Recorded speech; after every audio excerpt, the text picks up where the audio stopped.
Good morning student. 7वीं class फिर से स्वागत है आपका विज्ञान विषय में बच्चों। और हम लोग पाठ 8 पढ़ रहे थे आपकी विज्ञान विषय में कि चक्रवात और उनसे होने वाला जो विनाश है वो किस तरह से देखेंगे। चक्रवात काफ़ी विनाशकारी हो सकते हैं, विनाशकारी होते हैं क्योंकि बहुत तेज़ वेग से पवनें आती हैं चक्रवातों में। तेज पवन समुद्र के जल को तटों की ओर धकेल देती है। इतनी अधिक वेग या इतनी अधिक गति से ही पवनें आती है कि समुद्र का जो जल है उसको वो तटों की तरफ धकेलती है। भले ही चक्रवात तट से सैकड़ों किलोमीटर दूर हो, ये चक्रवात के आगमन के पूर्व संकेत होते हैं।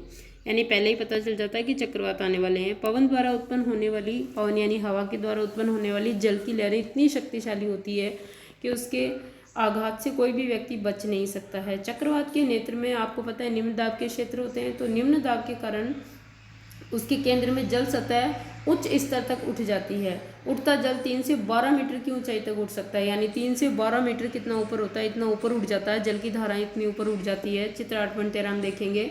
ऐसा लगता है मानो जल की दीवार तट की ओर बढ़ती आ रही है। इसके परिणाम स्वरूप समुद्र का पानी कम ऊंचाई पर स्थित तटीय क्षेत्रों में प्रवेश कर जाता है। और आपको पता है तटीय क्षेत्रों में बसावट होती है, वहाँ आसपास जो लोग रहते हैं वहाँ बस्तियों में पानी भर जाने से बाढ़ जैसी स्थिति हो जाती है। ठीक है, घर डूब जाते हैं, ढह जाते हैं, लोग मर जाते हैं।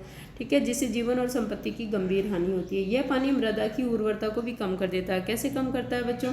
ऐसे कम करता है मृदा की उर्वरता को कि ऊपरी परत को बहाकर ले जाता है। और आपको पता है मृदा की ऊपरी परत ही सबसे उपजाऊ होती है, तो मृदा का अपरदन हो जाएगा। इस तरफ धीरे धीरे मृदा की उपजाऊता कम हो जाती है। चक्रवात के तट को पार करते समय होने वाली लगातार वर्षा क्या कर देती है? बाढ़ की स्थिति और भयावह बना देती है। यानी बहुत पानी भर जाता है, प्रबल स्थिति हो जाती है।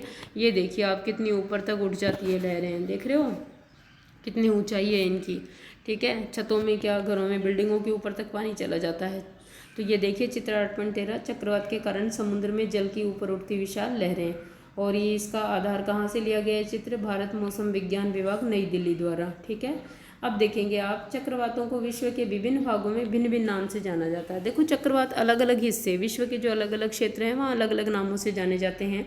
जैसे अमेरिका महाद्वीप में इसको क्या कहते हैं? अमेरिका महाद्वीप, फिलीपींस और जापान में ये टाइफून। देखो अमेरिका में इसको कहते हैं हरिकेन, कट गया है आया नहीं।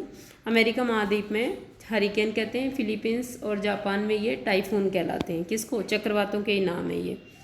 अब चक्रवात अपने साथ उच्च वेग की पवन लाते हैं। चक्रवात आपको पता है चक्रवात में बहुत तेज़ वेग वाली जो है वो धाराएं होती है। कल मैंने आपको बताया था लगभग उनकी स्पीड 200 से 250 किलोमीटर पर आवर यानी 1 घंटे में होती है। जो घरों, दूरभाष यानी दूरसंचार के साधन हैं, टेलीफोन वगैरह के जो खंभे हैं वो, और अन्य संचार प्रणाली, वृक्षों आदि को क्षति पहुंचा सकती है, जिससे जीवन और संपत्ति की अत्यधिक हानि होती है। अब टॉर्नेडो क्या है? देखो हमारे देश में टॉर्नेडो अधिक नहीं आते। टॉर्नेडो गहरे रंग के कीपाकार बादल होते हैं, कीप के जैसे गहरे रंग के बादल होते हैं टॉर्नेडो। इनकी कीप जैसी संरचना आकाश से पृथ्वी तल की ओर आती हुई प्रतीत होती है। ऐसे लगता है कीप जैसे आइसक्रीम या सॉफ्टी देखी ना आपने, कीपाकार ऐसी, तो ऐसा लगता है कि ये बादल जो है वो आसमान से पृथ्वी पर आ रहे हैं। कीप की समान संरचना वाले होते हैं ये, और हमारे भारत में कम ही आते हैं ये।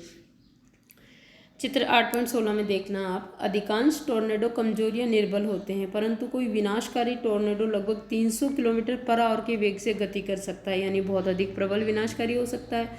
टॉर्नेडो चक्रवातों के भीतर भी बन सकते हैं, यानी टॉर्नेडो जो है चक्रवात के साथ भी बन सकते हैं। भारत की संपूर्ण तटरेखा विशेष रूप से पूर्वी तट चक्रवातों के लिए संवेदनशील है। देखो भारत की संपूर्ण तटरेखा और विशेष रूप से जो पूर्वी तट है ना भारत का, वो चक्रवातों के लिए अधिक संवेदनशील है, जबकि भारत का पश्चिमी तट जो है वो चक्रवातों की प्रबलता और आवृत्ति दोनों ही संदर्भों में अपेक्षाकृत कम संवेदनशील है। पूर्वी तट पे अधिक चक्रवात आने की संभावना रहती है, जबकि पश्चिमी तट जो है वो प्रबलता चक्रवातों की और आवृत्ति दोनों के संदर्भ में अपेक्षाकृत कम संवेदनशील है, यानी वहाँ पर बहुत कम आते हैं।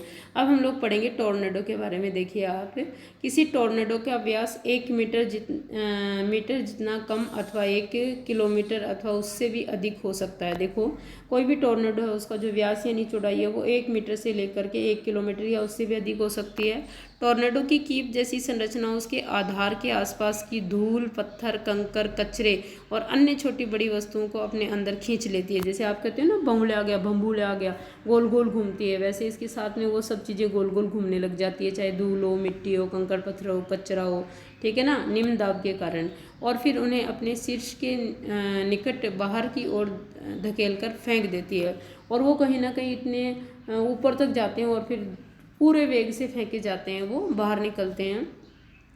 टॉर्नेडो के घातक प्रहार से जीवित रह गए कुछ व्यक्तियों द्वारा किए गए विवरण, यानी टॉर्नेडो की जो चपेट में आ चुके हैं पहले या जो फेस कर चुके हैं टॉर्नेडो और फिर भी किसी कारणवश मरे नहीं, जिंदा रह गए वो, तो उनके द्वारा बताया गया या वर्णन किया गया है ये कि टॉर्नेडो के घातक प्रहार से जीवित रह गए कुछ व्यक्तियों द्वारा दिए गए विवरण आपकी जानकारी के लिए प्रस्तुत हैं। डिस्कवरी चैनल की यंग डिस्कवरी सीरीज से लिया गया है ये, कि मैंने बादल को, जो कोई था उसने क्या वर्णन किया है कि मैंने बादल को अपनी ओर आते देखा और घर के भीतर आश्रय लेने का प्रयास किया, लेकिन जैसे ही मैं दरवाजे तक पहुंचा तो घर हवा में उड़ गया। यानी घर पूरा इतना अधिक प्रबल था ये टॉर्नेडो कि मुझे कतई चोट नहीं लगी।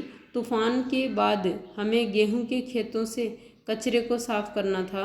हमें वहाँ टूटे हुए बोर्ड और वृक्षों की शाखाओं के साथ साथ मुर्गियों के चूजों, मुर्गियों और खरगोशों के मृत शरीर देखने को मिले। मतलब देख लो थे खरगोश, देख लो आपके खरगोश, मुर्गी और चूजे तक उड़ गए, ठीक है, जिन्हें देखकर ऐसा लग रहा था कि जैसे किसी ने उनके शरीर से उनकी खाल उतार ली हो।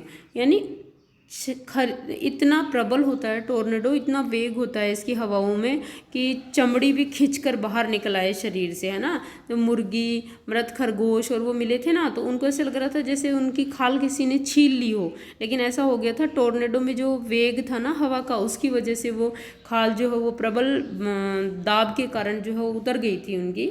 टॉर्नेडो से बचाव के लिए आश्रय भूमि में गहराई पर अथवा किसी भवन के अंदरूनी भाग में स्थित ऐसे कक्ष होते हैं जिनमें खिड़कियां नहीं होती। यानी टॉर्नेडो से बचने के लिए ऐसा होना चाहिए जिसका कांटेक्ट बाहर से नहीं हो, एयरी स्पेस नहीं हो, जहाँ पे ऐसा कमरा कोई भवन के अंदर जहाँ खिड़की नहीं हो।